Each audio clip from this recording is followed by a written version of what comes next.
negeri itu ada yang sholat Jumatnya di lapangan, tidurnya di masjid, Mas. Ya, kita nggak salah. Saya ngopi dulu.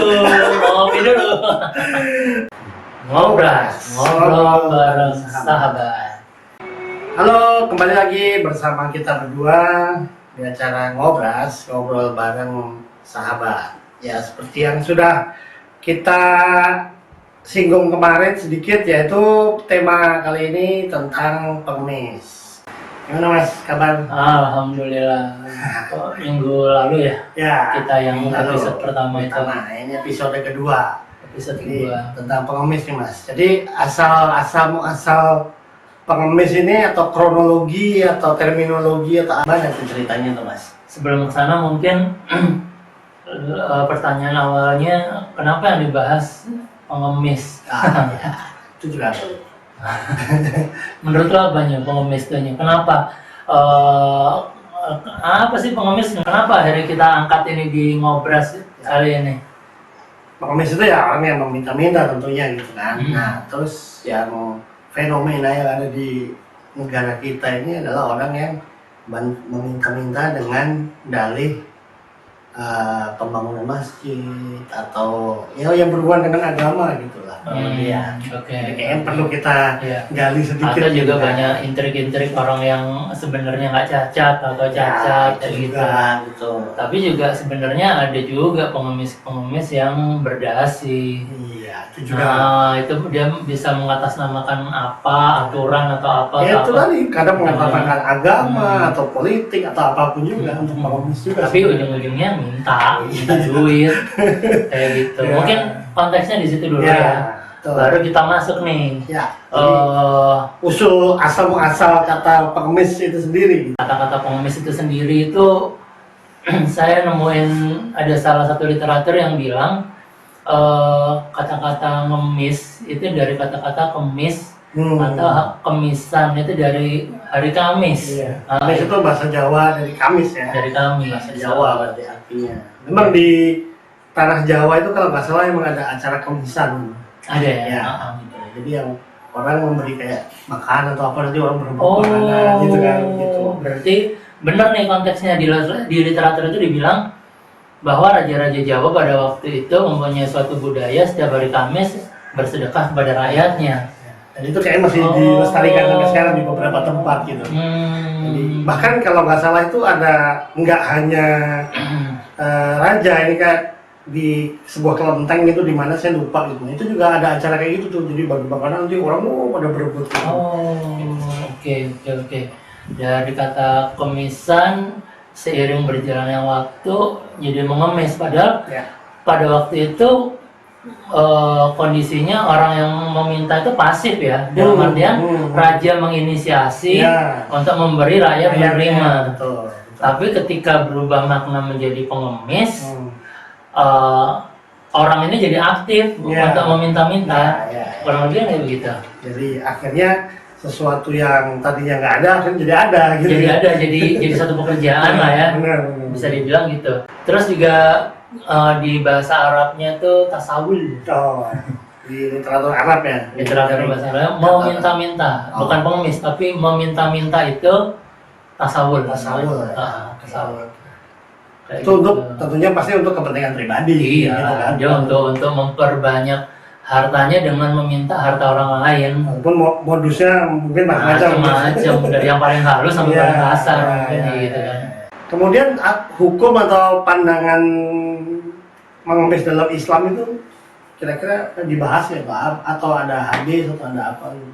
Ada hadis yang populer sebenarnya itu bahwa kalau kita meminta-minta nanti pada hari kiamat tidak ada sepotong daging pun di muka kita ketika kita menghadapkan wajah kita ke Allah. Gitu ya, lebih benar. gitu Terus ya. juga ketika kita memperbanyak harta melalui meminta-minta itu sebenarnya kita lagi memegang bara api kayak begitu. Konteksnya sama bahwa hal ini sesuatu yang hina yang tidak boleh kita lakukan. Nabi bilangnya gitu. Kayak begitu. Nah, ini hubungannya dengan meminta-minta, hubungannya dengan perjanjian atau baiat tuh ada nggak kira-kira? Ada, karena hadis Nabi pernah juga berkaitan dengan baiat. Waktu itu ada sahabat Nabi namanya Auf bin Malik. Ya. Auf bin Malik itu ketika sudah berbaiat, di literatur nggak disebutkan baiat yang apa ya. Oke. Dia bilang, Nabi, saya udah berbaiat.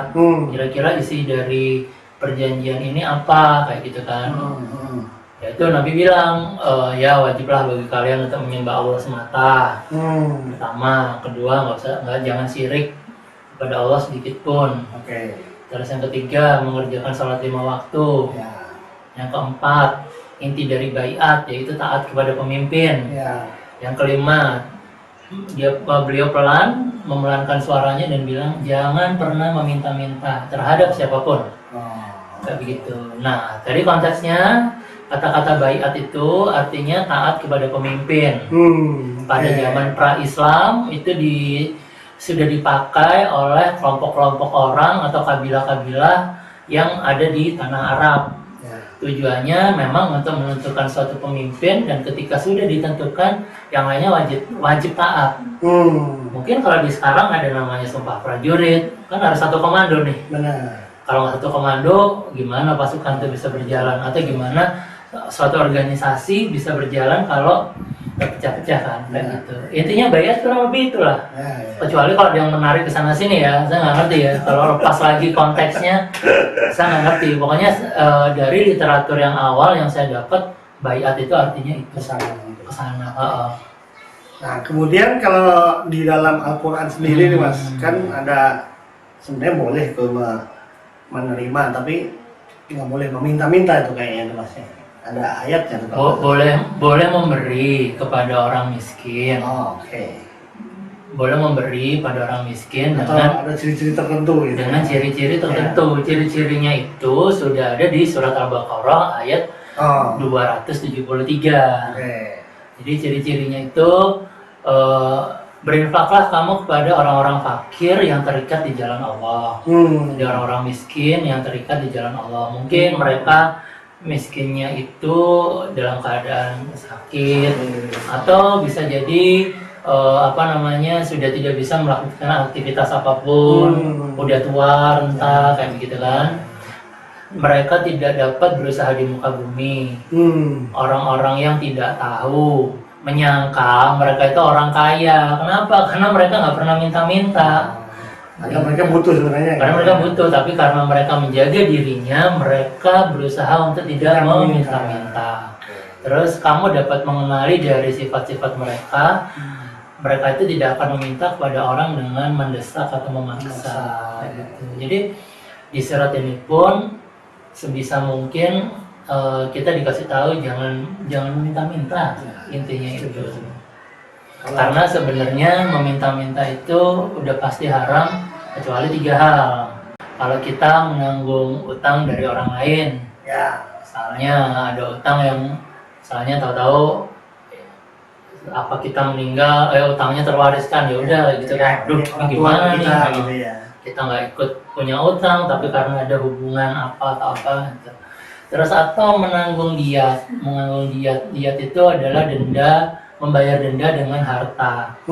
Jadi misalnya ada seseorang melakukan tindakan pidana, nah ada hukum diat, ada hukum harus membayar sejumlah harta kepada korban pidananya itu. Kayak gitu. Ganti rugi Ganti rugi. Di Islam ada itu. Sehingga dengan dia membayar itu dalam jumlah besar, dia jatuh miskin, nah itu perlu kita bantu kayak gitu. Atau memang ada satu kondisi di mana kita lagi mendamaikan 2 kelompok yang sedang saling berperang, kayak gitu. Terus kita bisa nih kan duitnya gitu untuk ya. memisahkan seseorang yang tertimpa musibah. Banyak lah ya musibah yang misalnya spesifik itu ya, misalnya ada wabah, ada petani lagi terserang hama tikus apa segala macam, panennya gagal segala macam. Gempa bumi sehingga menyebabkan gitu. Itu wajib kita bantu sampai batas tertentu sehingga dia bisa melakukan produktivitas lagi, sehingga dia bisa menghidupi dirinya sendiri, kayak begitu.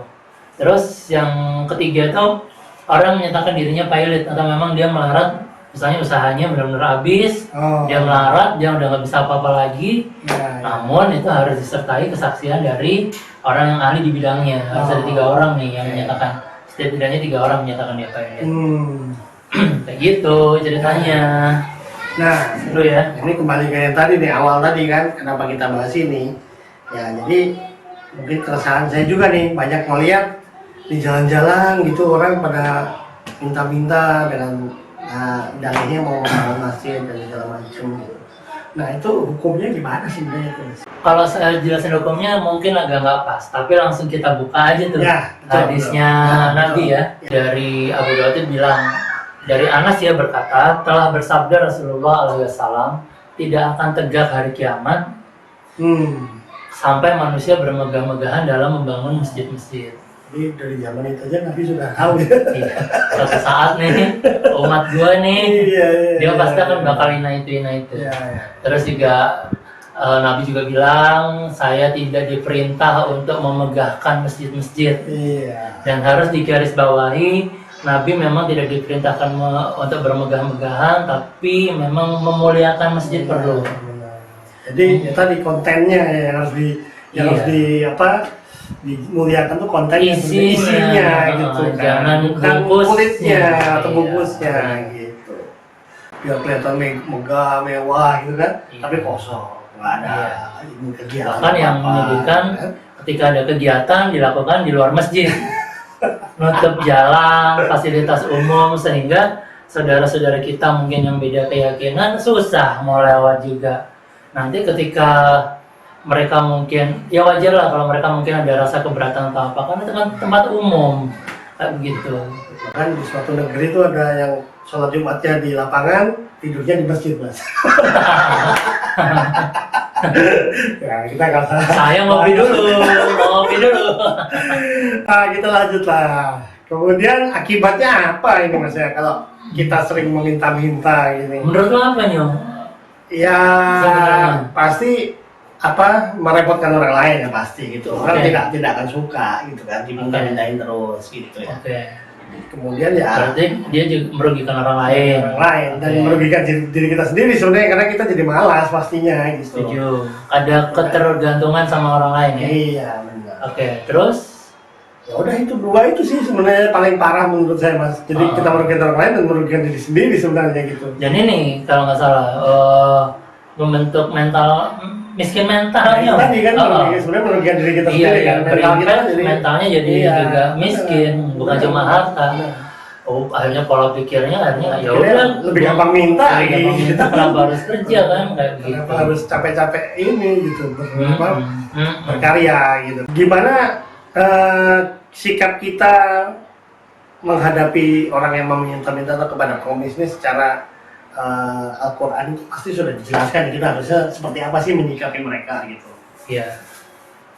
Kalau dibilang di Quran tuh memang sangat lemah lembut ya. Ya. Jadi di surat Ad-Duha ayat 10 itu dibilang, dan terhadap orang yang meminta-minta makan janganlah kamu menghargitnya.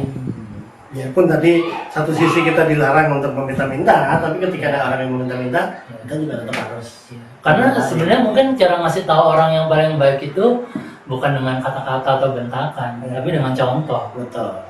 Dengan mencontoh, dengan ngasih tahu, dengan kasih sayang, itu lebih powerful bukan? Nah, jadi semua itu pasti kita butuh solusinya nih untuk semua orang ini gimana supaya kita tidak saling minta-minta. Kerja, kerja, nggak ada yang lain. Ya. Kerja, Memantaskan diri lah sebenarnya lebih. Iya, terus mau apa kalau Iya nggak sih. kerja? Maksudnya gini, saya lupa waktu itu ada ulama, dia dipercaya sebagai ketua amil badan untuk mengatur keuangan di suatu negara.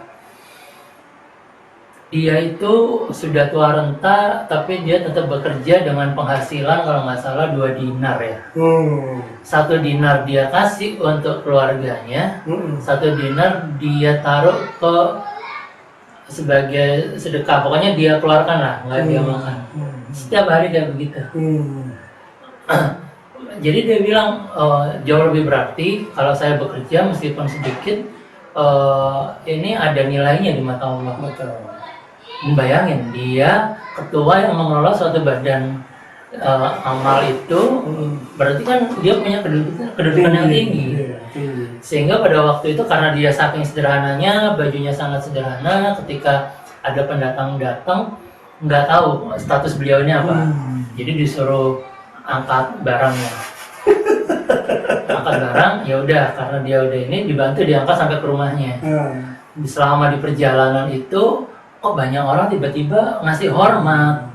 Padahal kan kalau pendatang ini bilang kan gua orang baru, kenapa pada hormat semua? Sampai orang tuh baru sadar bahwa yang dihormati bukan dia, tapi orang di sebelahnya. Tapi si ulama ini bilang nggak apa-apa, saya udah janji bawain barangmu sampai ke rumah, akan saya antarkan itu.